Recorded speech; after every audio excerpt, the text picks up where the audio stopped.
They didn't just erase it from school, they erased it from your future.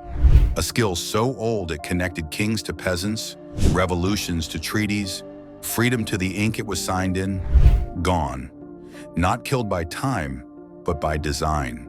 No breaking news, no protests. It happened the way control always happens. Quietly, under the radar, buried in policy no one read. One day it vanished from lesson plans. Teachers didn't teach it, students didn't learn it, parents barely noticed. Those who asked were told, it's outdated, unnecessary, irrelevant in the digital age. But what if that was the cover? What if the real reason they killed it was so one day you couldn't read your own history? For centuries, cursive was the default written language. From the Declaration of Independence to civil rights speeches, cursive carried the ideas that shaped nations. It's in treaties, battlefield notes, journals of revolutionaries, and life's contracts. Now, in less than one generation, the ability to read it is collapsing. Kids today can't read a birthday card from their grandparents. They stare at the US Constitution like it's another language. Once you can't read something, that knowledge is locked. Hand them a letter from 200 years ago that contradicts what they were taught, and they'd need a translator who could edit, omit, or rewrite it without them knowing. This is how you control the past.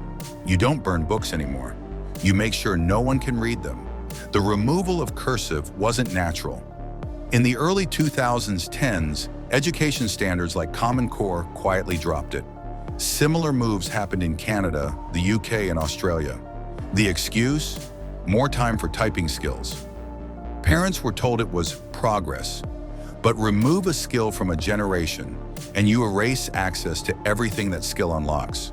Without cursive, you can't read soldiers' diaries, scientists' notes, activists' letters, or the first drafts of laws before edits. You only see the polished official version, forgetting there ever was an original. Archivists warn museum interns and history grads already struggle to read cursive. Teachers admit students can't read historical letters without transcripts.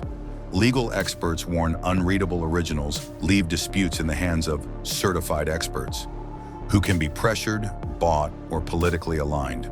If you can't verify, you're dependent. Control literacy, control history.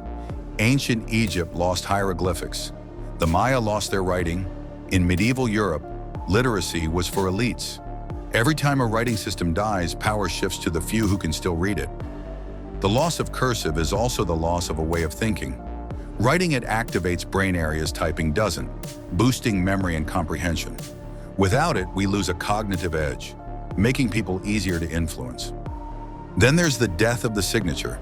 Once unique and binding, signatures are now printed names or digital scribbles, easy to forge or steal. Remove unique signatures and you open the door to universal digital ID tracking every contract, transaction, and vote. In a digital-only future, you'll never touch the original document. You'll never see the smudges, strike-throughs, or handwritten notes that can change meaning. You'll have to trust whatever approved version you're shown. Some say, just teach yourself cursive. But languages survive only when widely used. Once rare, it becomes gatekept. Those who can read originals control what history says. They don't want you reading them because originals are messy, full of doubts and contradictions. We're at the tipping point. Over 30s learned cursive, under 20s, many didn't. Once fluent readers are gone, a few will decide what's translated, summarized, or erased. The end of cursive isn't modernization. It's the elimination of a cultural code that connects you to your past. Without cursive, we're the first modern generation unable to read our ancestors' words. When you can't verify the past, you can't defend against lies about it. Whoever controls your history controls your future. So ask yourself, did this happen by accident? Or is it the quietest act of censorship ever?